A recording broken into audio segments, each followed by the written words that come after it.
aka Padders. Welcome back to another episode of AKAPAD's The Film Buff Podcast. I'm your host, Peter A. DeLuca, coming to you from Philadelphia, PA, a few times a week. We're still struggling with this new schedule because life happens, engagements happen, the 9-to-5 job happens, and all my other obligations happen, meaning we make comic books, we have a giant media website that's rocking and rolling, we live stream a few times a week, we do a lot of things. And to continue your support of me, and believe me, I'm nothing but grateful for it, you can go to akapad.com, see what's on the homepage, click around, come back, give me a review, drop me a line, however you're listening to this, because even on akapad.com, we're building out the talk section, which is relatively the podcast section, and you will be able to hone in on producers or actors or themes, very much like the aggregation you would get at your Netflix home screen. We're doing a lot of work all the time, and I love it, and I'm grateful for it, and a part of that work is watching movies and bringing them to you. And right now we're talking a good one. We're talking bodies. And the wild thing is that a lot of you are going to see this poster and you're going to roll your eyes.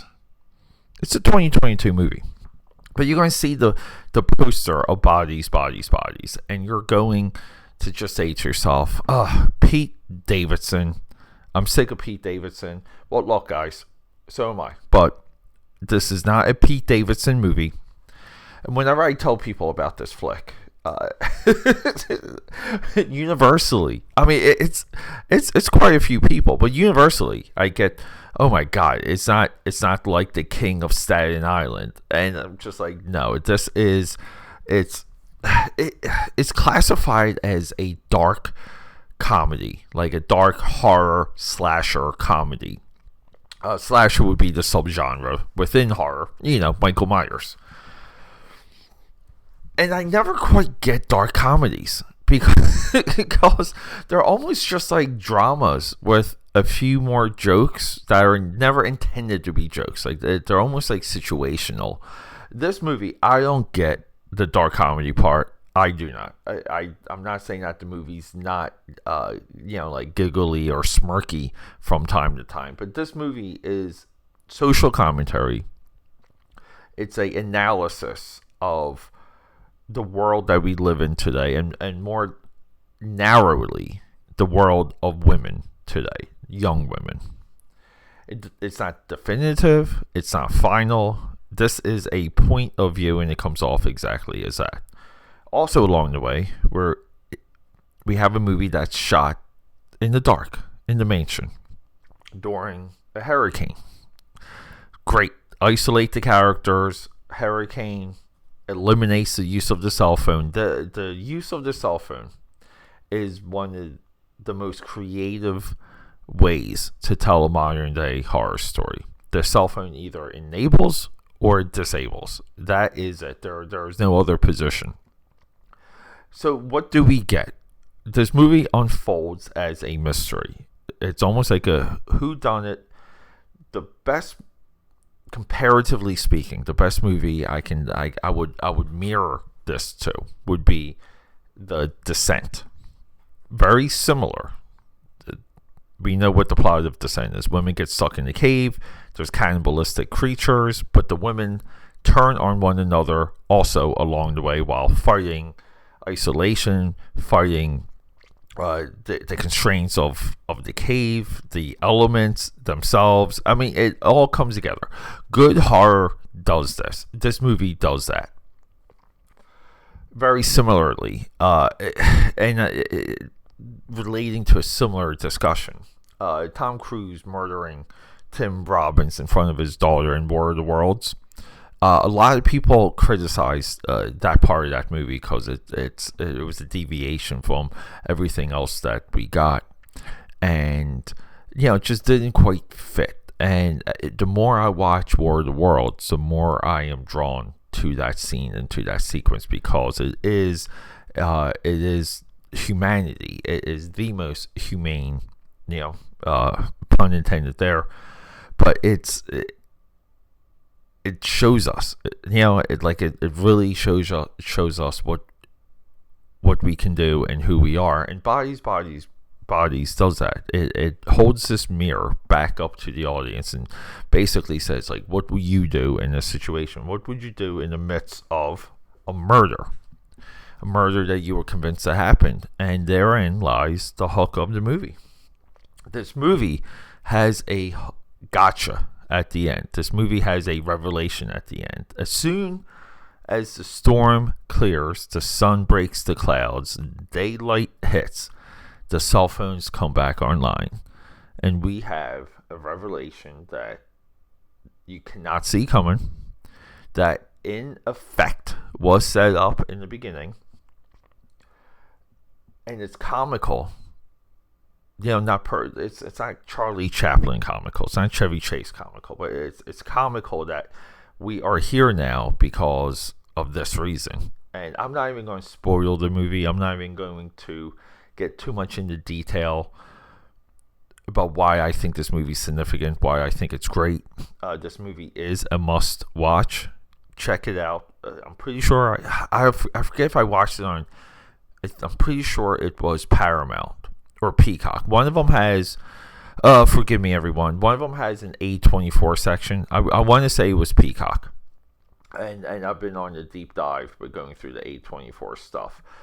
Coming up, just for example, we will have The Florida Project, we will have Red Rocket, and we will have Pleasure all coming up. And I believe it was all from that same section.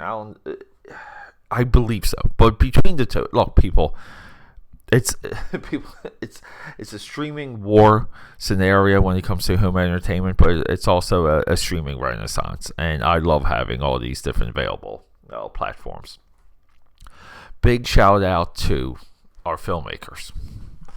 By filmmakers, I mean, look, I looked into a little bit of this movie. The writing seems to have been contested. There seems to have been a lot of back and forth to exactly how this movie could have been credited, because it did develop off of a spec script in 2018. But Sarah De Lupa, she's our writer. She has stage production experience. She has skin in the game. She's been around. I believe she wrote The Wolves off 2016 off Broadway. There's some similarities. So a lot of times when people come up through stage and they land on screenwriting, they have efforts that are equal to like single room sequences and plays and limited setting plays, and everything in Bodies does scream on stage, because again, we're in a single house.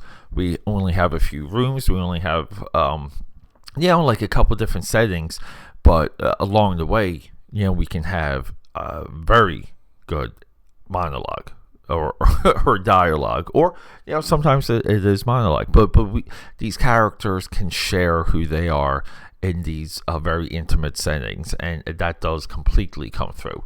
And then is Helene Regine. This is our director. She is a career actress. She often on the Film Buff podcast, we herald the people who are career professionals, because that's the lifeblood of the industry. It's not the Brad Pitts. It's the people in the membrane that are between the particles that keep the gears going, that get enough skin in the game along the way to where when they get a bigger chance and a bigger shot, and I would say at this point, it's not so much the green light, it's not so much that they got budget, but getting someone like Pete Davidson attached is a huge big deal, because Pete Davidson is a marketing machine. Him attached to anything, and producers high and low respect this. This is why he gets so much voice work. Look, his voice work and the attention that he got for Transformers Rise of the Beast is evident enough. People rolled their eyes thinking he was in the movie, and I would just have to tell them, no, he's just the voice for one of the robots, and they would just be like, oh, thank God. But he's divisive. He gets that type of attention, and him being in this movie certainly helps it. And look, people, I'm willing to give King of Staten Island a second shot. I really am, because that's an intimate movie that he made. That is a movie that is supposed to show you what his life was like at one point, and we're supposed to feel a little bit sorry for him, I guess. But the movie comes off as long-winded and trite. But I'm willing to give it another shot. So along the way, if you want to scare the living crap out of yourself, on the heel, Halloween's coming.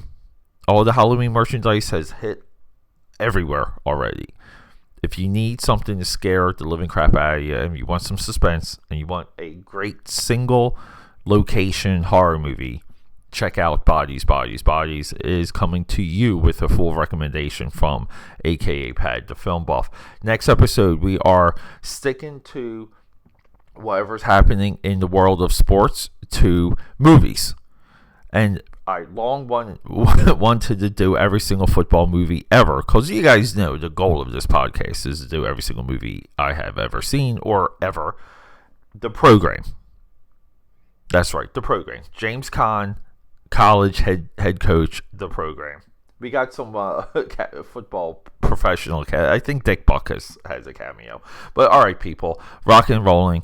We're doing The Program, and then I'm projecting we're going to hit 2023's Inside with William Dafoe after we hit The Program, and then I think we're going to do Florida Project, Red Rocket, and Pleasure. Rock and roll, guys. I love you.